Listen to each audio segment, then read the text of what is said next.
Chapter 16 of Mapping the Human Mind. The Reformation, when information fractured faith.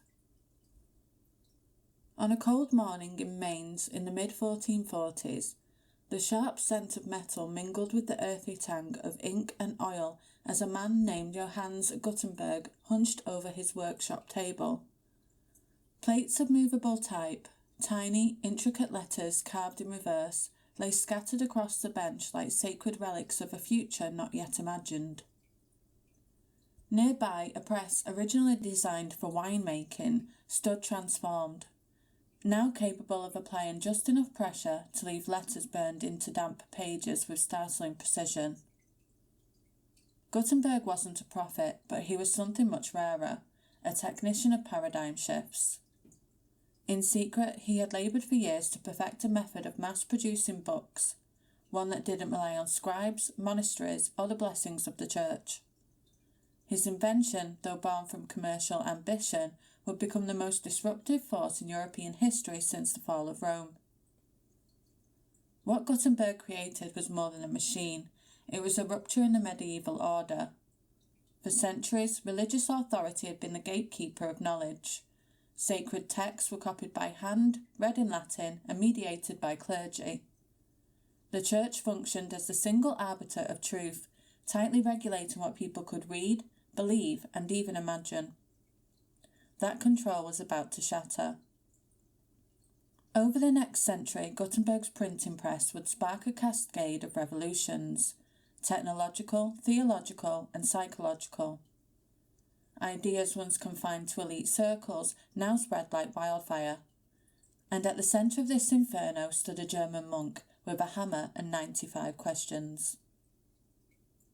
The Reformation wasn't a simple crisis of belief. It was a new age of information, choice, and dissonance.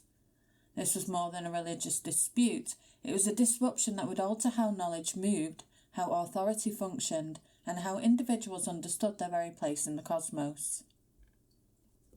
When knowledge broke free.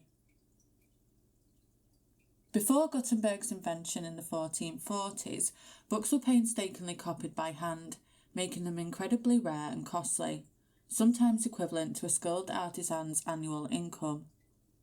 For most people, Christianity was experienced through stained glass windows, sermons and rituals, almost always delivered in Latin, a language few could understand. The Church maintained its authority not just through doctrine, but through controlling access to the sacred texts themselves. Gutenberg's press shattered this paradigm. Books began to circulate beyond monasteries and courts, reaching merchants, students, and the emerging middle classes.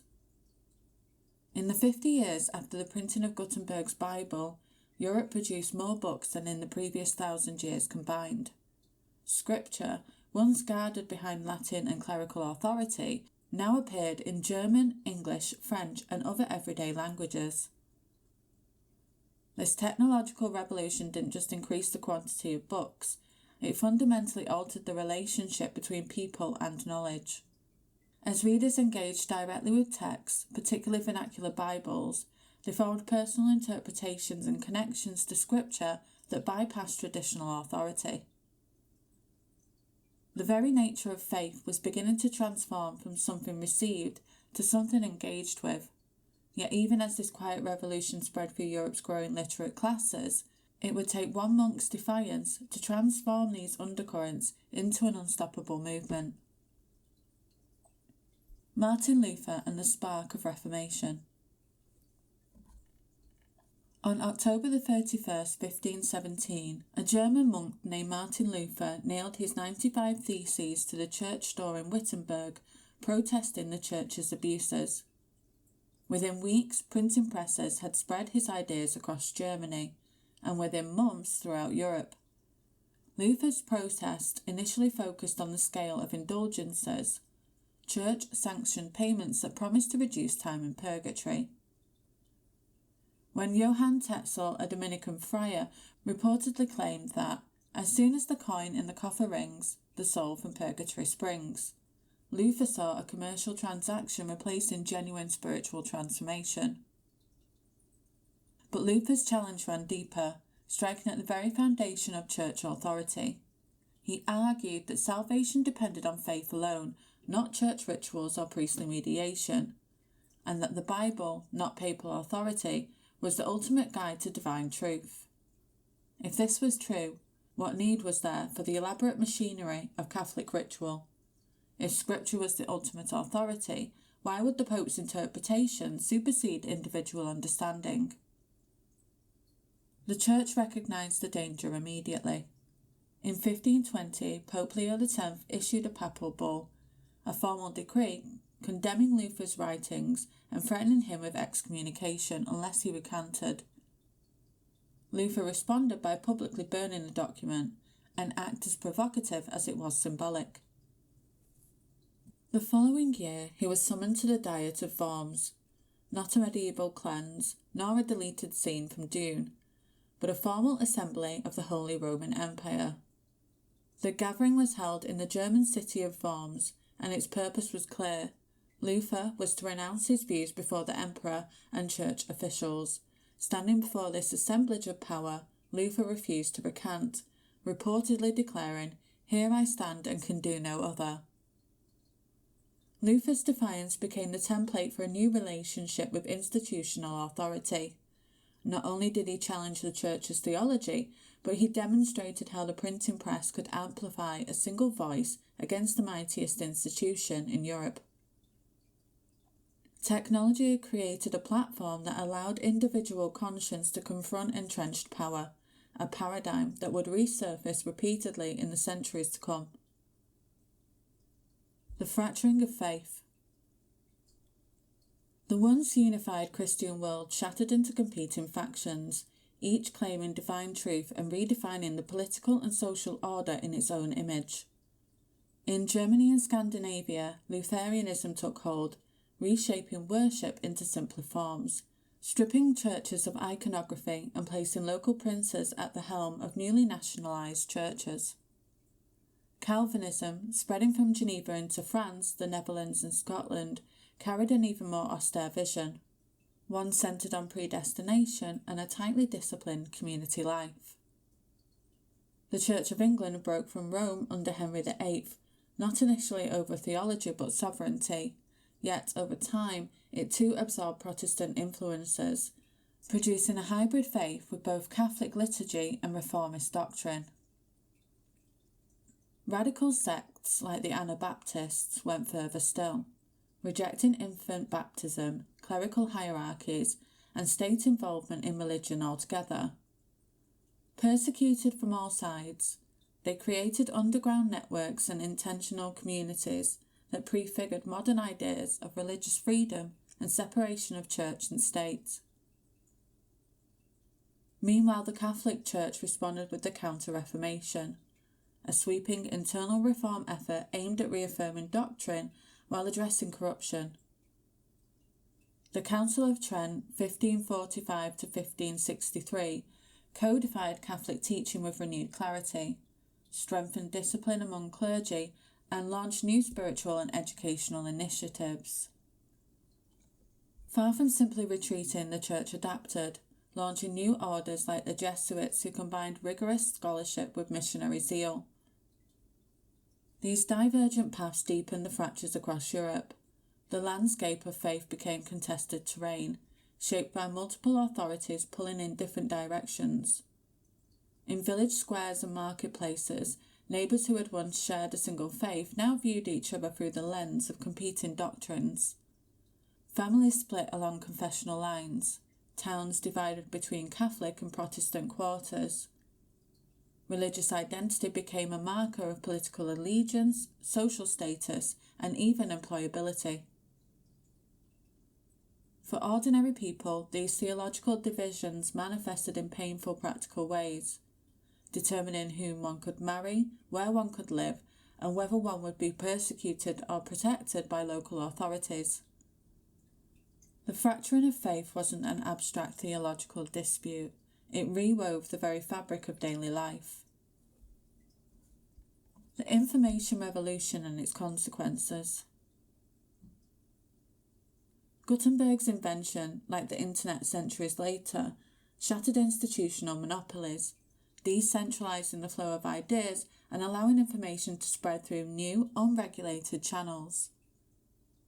A pamphlet produced in Wittenberg could be reproduced in Geneva, smuggled into Paris, or shared in secret gatherings in England while the Church scrambled to contain this flood of unregulated speech. Luther himself recognised the technology's power, reportedly saying, "Printing is God's highest and extremest act of grace, whereby the business of the gospel is driven forward." Without this innovation, his Reformation might have remained a local controversy rather than a European revolution. The vernacular triumphed as complex theological arguments appeared in the languages people actually spoke. Latin, once the gatekeeper of sacred knowledge, lost its privileged position. This shift didn't just change the language of faith, it altered who could participate in theological discourse. When a German peasant could read scripture in German, or an English merchant could debate doctrine in English, the very nature of religious authority transformed. This technological disruption created a new marketplace of ideas, where success depended not on institutional backing, but on the persuasive power of the message and its ability to spread. Much like the viral content today, Reformation texts circulated through networks of printers, merchants and sympathisers, often evading official censorship through sheer volume and velocity. This explosion of unregulated expression didn't just transform how ideas moved, it reshaped what it meant to believe. The shock of pluralism. With rival faiths multiplying, medieval Christians found themselves in a world transformed. Where once religious truth had been singular and institutional, now they faced a dizzying array of competing claims, each backed by scripture, tradition, or charismatic leadership. This plurality of truth created a cognitive crisis. If Lutherans and Catholics both claimed the true faith, how could an ordinary person determine which path led to salvation? If both Calvinists and Anabaptists cited the same Bible for opposing views, was Scripture itself a reliable guide? The psychological vertigo induced by these competing certainties can hardly be overstated. Imagine a traveller who has relied on a single map all their life, only to be suddenly presented with multiple contradictory maps, each claiming to be the only accurate guide to the terrain. The traveller must now choose not only a path, but the very map that defines the landscape. This was the disorientating reality facing Europeans as the Reformation progressed. For many, this plurality triggered an existential crisis. Medieval Christians had worried about sinning within their faith. Now they worried whether their entire faith was a sin. Catholics feared Protestant innovations doomed their soul. Protestants feared Catholic traditions obscured true salvation. Both were haunted by the possibility that they had chosen incorrectly in a game where the stakes were eternal. Information and identity in crisis. As these rifts deepened, the old sense of communal belonging shattered too. Faith had once anchored identity, now it demanded terrifying personal choice. Medieval identity had become largely communal and inherited. One was born into a religious, social, or political order that defined one's place in the cosmos. The Reformation forced a radical reimagining of the self as an entity capable of and responsible for choosing its own religious truth. Many individuals of the time grappled with profound spiritual uncertainty. Theologians like Luther spoke candidly about their inner turmoil, and humanists like Erasmus voiced concerns over the fracturing unity of the Church. "I can discern no way out of this enormous tragedy," Erasmus wrote, "unless God suddenly appears like a deus ex machina and changes the heart of men." Such sentiments underscore the anxiety that defined the era. The burden of choice affected all social classes. Nobility faced decisions about which denomination to support, choices with profound political consequences. Merchants navigated business relationships across confessional lines, calculating both spiritual and economic risks. Peasants found themselves caught between local customs and new religious demands, often with little theological education to guide their choices. These individual crises scaled up to the collective traumas communities divided. Towns that had celebrated saints' days together for centuries now held separate, sometimes antagonistic, religious observances. The shared rhythm of religious life, once the source of social cohesion, became yet another arena for conflict. Reimagining religious order. As religious unity fractured, new forms of community emerged around shared interpretations and practices. These weren't just theological variations, they represented fundamentally different visions of how religious communities could be structured and governed. Lutheran churches organised around territorial princes who served as heads of regional churches, tying religious identity to local political authority. This arrangement offered protection for the new faith while maintaining social order, but it also subordinated religious autonomy to political power. Calvinist churches developed consistories, governing bodies of ministers and elders responsible for maintaining doctrinal purity and moral discipline. In Geneva, Calvin established a model of collective oversight that influenced not only religious governance but later democratic institutions. Radical groups such as the Anabaptists rejected state-controlled religion altogether, forming intentional communities based on adult baptism, shared property, and separation from worldly power. These communities became laboratories for alternative social arrangements, often experiencing brutal persecution as a result. Meanwhile, the Catholic Church maintained its hierarchical structure while launching internal reforms. New religious orders, particularly the Jesuits, combined traditional obedience with innovative approaches to education, missionary work, and cultural engagement. These varied models of religious community provided templates that would influence not only future churches but also secular institutions. The Calvinist consistory's collective governance informed later republican systems. The Jesuit educational approach shaped modern pedagogy. Even the radical Anabaptist communes offered early experiments in voluntary association and conscientious objection. The Catholic response. Faced with the Protestant challenge, the Catholic Church mounted one of history's most significant examples of institutional adaptation to revolutionary threats. Rather than merely defending tradition, the Church engaged in a comprehensive renewal program known as the Counter-Reformation. The Council of Trent served as the cornerstone of this response, clarifying doctrine, reforming abuses, and strengthening internal discipline, while reaffirming traditional teachings. The Council also addressed many legitimate criticisms raised by reformers, particularly regarding clerical education and institutional corruption. The Catholic response operated on multiple fronts. Educational reform led to the establishment of seminaries to ensure priests received proper training. New devotional practices encouraged personal piety through prayer books and spiritual exercises, such as those developed by Ignatius of Loyola, which provided rigorous frameworks for deepening faith that rivaled Protestant emphasis on Scripture. Perhaps most effectively, the Church launched a sensory campaign to rekindle devotion through art, architecture, and music. St. Peter's Basilica stood as a monument to transcendent grandeur. Caravaggio's dramatic paintings made sacred stories feel immediate and raw. Palestrina's intricate polyphonic masses enveloped listeners in celestial sound. Worshippers who stood beneath Bernini's massive bronze baldachin or stared at Tiepolo's celestial frescoes encountered a sensory argument for Catholicism that no Protestant sermon could match.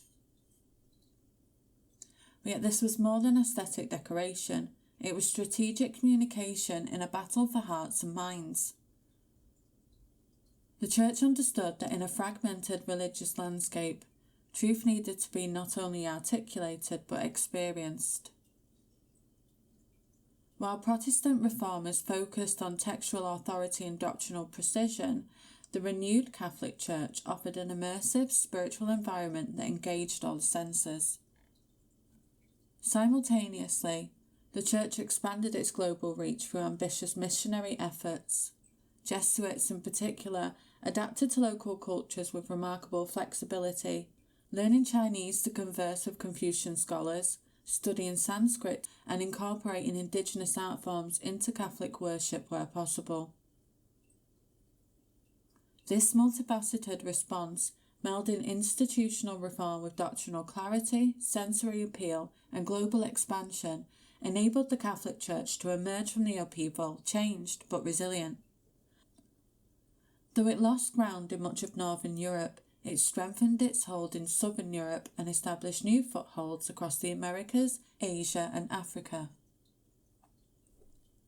When ideas turn violent.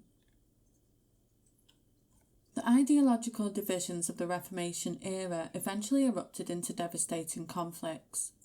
While not purely religious, political, economic, and dynastic rivalries played crucial roles. Faith differences provided both spark and justification for unprecedented violence. The French Wars of Religion, 1562 to 1598, tore apart Europe's most populous kingdom as Catholics and French Calvinists fought for control of the state.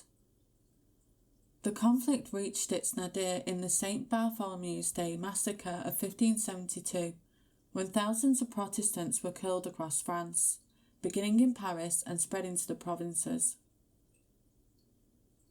The Dutch revolt against Spanish rule, 1568 to 1648, was fueled partly by the Calvinist resistance to Catholic governance, resulting in decades of warfare before the eventual independence of the Dutch Republic. The 30 Years' War, 1618 to 1648, beginning as a conflict between Catholic and Protestant states within the Holy Roman Empire, eventually engulfed much of Europe in a catastrophe that claimed an estimated 8 million lives. These wars weren't fought solely by professional armies. Civilians participated in sectarian violence, sacking churches, destroying religious art, and attacking clergy of opposing faiths. Neighbours who had lived side by side for generations turned on each other with a ferocity that shocked contemporary observers. The horror of these conflicts eventually led to a reluctant yet crucial development: religious tolerance. After decades of bloodshed, exhausted societies questioned whether any faith could claim exclusive legitimacy when both sides had committed atrocities in its name. The Peace of Westphalia in 1648 established the principle that rulers could determine the religion of their state, but with provisions for religious minorities. This pragmatic solution, born not from idealism but exhaustion, laid groundwork for later concepts of religious freedom and pluralism. The psychological impact on ordinary people who lived through these conflicts was profound. In parts of Germany, up to 2/3 of the population perished during the 30 Years' War through combat, disease, and famine. Communities were destroyed, families decimated, and entire regions depopulated. Letters and diaries from the time reveal not only physical devastation, but a deep spiritual exhaustion. The mercenary Peter Hagendorf recorded scenes of brutal violence, such as the burning of a castle with 7 resisting peasants inside, casually noting, "We therefore set fire to the castle and burned it, together with the peasants." For civilians, the trauma was equally acute. Agneta Horn, a Swedish noblewoman, recalled her physical and emotional deterioration after travelling with the army. "I was so stiff I could not manage to move when I arrived." These deeply personal accounts reflect the psychological toll such instability exacted. These deeply personal accounts reflect the psychological toll such instability exacted. not just fear and grief, but a deeper erosion of certainty itself. As religious violence raged and familiar structures collapsed, many began to question not only which faith was true, but whether absolute truth could be known at all. A crisis of certainty. The proliferation of competing religious truths created what modern psychologists might call overchoice, the cognitive burden of selecting from too many options. Medieval Christians had been born into a world of religious certainty.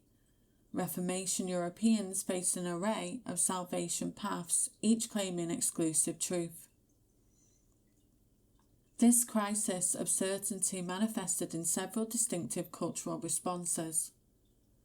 Some sought certainty through intensified religious commitment, embracing the rigid doctrinal systems of Calvinism or Counter-Reformation Catholicism.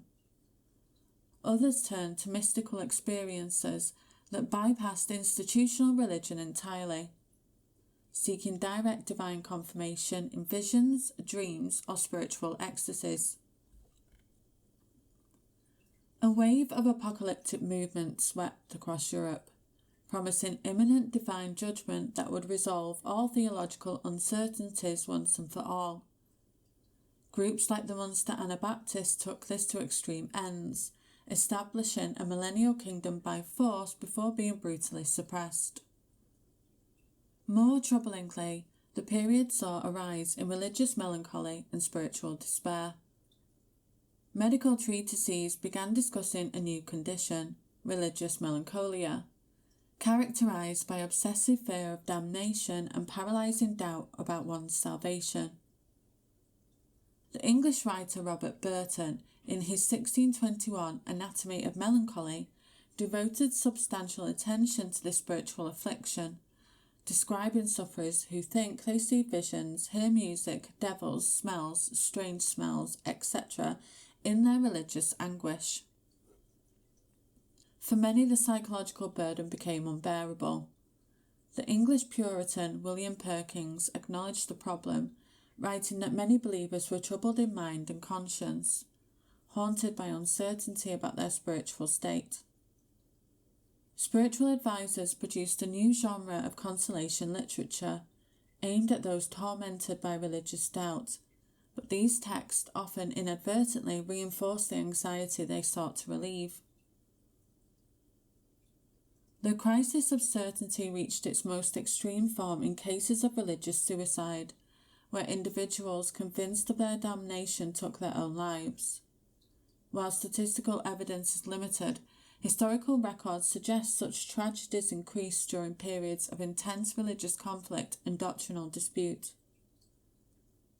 Paradoxically, this crisis of certainty eventually contributed to the emergence of modern skepticism, as some thinkers began questioning whether absolute religious truth was attainable by any human institution or text.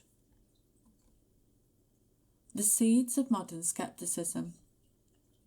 The Reformation's most profound long-term consequence may have been unintended by all parties involved. When Christianity fractured into competing denominations, each claiming absolute truth, it inadvertently created space for questioning whether any single religious tradition could claim perfect knowledge. If Catholics and Protestants, both sincere, educated, and devoted, could reach such different conclusions about fundamental religious questions, could either side claim absolute certainty? This question lurked beneath the religious debates of the 16th century, surfacing more explicitly in later periods. Michel de Montaigne, writing amidst France's religious wars, pioneered a sceptical approach to knowledge that acknowledged human limitations. "What do I know?" became his famous motto, not a rejection of truth, but a humility about our capacity to grasp it completely. In his essays, Montaigne observed how the same biblical texts produced contradictory interpretations, suggesting that human understanding was inherently limited and partial. By challenging the Church's monopoly on interpretation, the Reformation unintentionally created intellectual conditions that would eventually support more radical questioning. If priests could be wrong about indulgences, might they be wrong about other matters? If Scripture could be interpreted differently by sincere believers, might other received wisdom deserve critical examination? Some went further still. While outright atheism remained rare and dangerous, figures like Francois Rabelais and later Thomas Hobbes explored materialist explanations for phenomena particularly attributed to divine action. Others embraced deism, believing in a creator who established natural laws but did not intervene in human affairs or require specific religious practices. The emergence of competing religious truths didn't necessarily diminish religious commitment, but it did transform its nature. Faith increasingly became a matter of personal choice rather than inherited certainty, a shift that would eventually support concepts of religious liberty, pluralism, and the separation of church and state. The Reformation's fracture of religious unity laid the groundwork for an enduring skepticism. Once truth is questioned, it can never be fully restored to its former status. This legacy would profoundly shape the coming scientific revolution and enlightenment, as the habit of questioning authority extended from religious texts to the natural world and political institutions. The Reformation's legacy. The Reformation and the printing revolution reshaped the very way Western civilization approached knowledge. Their impact extended far beyond theology, setting in motion transformations that would eventually birth the modern world. The scientific method emerged partly from the habit of questioning received wisdom that the Reformation had normalized. When Galileo challenged Aristotelian physics, or when Newton developed his laws of motion, they were working in an intellectual climate where questioning authority had become possible, even expected.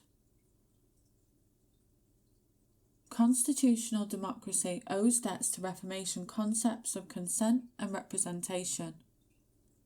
The Calvinist system of elders and ministers provided one model for representative governance, while the idea that rulers were accountable to higher laws echoes Protestant emphasis on scriptural authority over human tradition.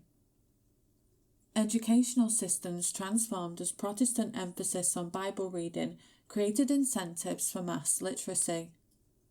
Lutheran Germany and Calvinist Scotland developed some of Europe's first public education systems, recognising that religious reform required a literate population. By the 17th century, regions that had embraced Protestantism typically had higher literacy rates than their Catholic counterparts. The concept of individual conscience gained unprecedented importance. When Luther declared, "Here I stand," he articulated a principle that would eventually support broader ideas of personal autonomy and human rights. If individuals could divide the mightiest institution in Europe on matters of faith, might they also challenge other authorities? The rise of print culture democratized knowledge production and consumption. As books became more widespread, knowledge became less the property of elites and more a common resource. This transformation would accelerate through the scientific revolution, reaching its fullest expression in the Enlightenment Republic of Letters, a community of thinkers linked by printed works and correspondence. Perhaps most fundamentally, the Reformation transformed how Western society understood the relationship between truth and authority. Medieval Christianity had located truth primarily in institutions. The Reformation suggested it might reside in texts, individual conscience, or reasoned debate. This shift opened space for ongoing questioning that would eventually extend to every domain of human knowledge. Once truth became a choice, it could never again be singular. The Reformation shattered not just religious unity, but the very concept of certainty, planting the seeds of the modern world's relentless pursuit of knowledge and its ongoing struggle over who gets to define the truth.